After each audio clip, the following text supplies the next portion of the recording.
7,5%, c'est le taux de croissance prévu par le gouvernement ivoirien en 2019 contre 7,4% en 2018.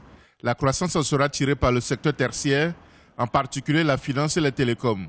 Les matières premières continuent d'être performantes.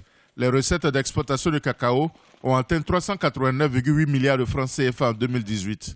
Le gouvernement ivoirien a décrété 2019 année du social pour une meilleure redistribution des fruits de la croissance. On parle de l'inclusivité de notre croissance. Si vous regardez les dépenses de personnel, pour parler simplement, c'est les salaires.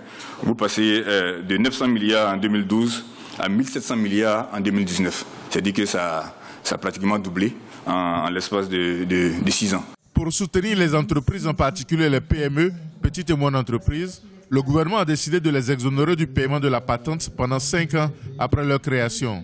20% de la commande publique leur est réservée, mais le secteur privé attend des mesures d'accompagnement plus concrètes. Ce qu'il y a lieu de faire, c'est de vulgariser ces 20%, ce qui a été décidé dans toutes les administrations ivoiriennes. Je prends un exemple simple.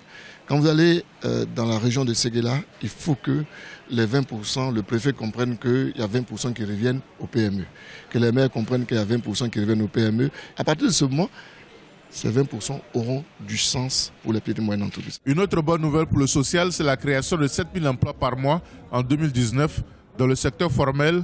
Des crédits d'impôt et allègements de charges fiscales au profit des entreprises qui embauchent des jeunes doivent, selon le gouvernement, contribuer à réduire fortement le chômage en Côte d'Ivoire.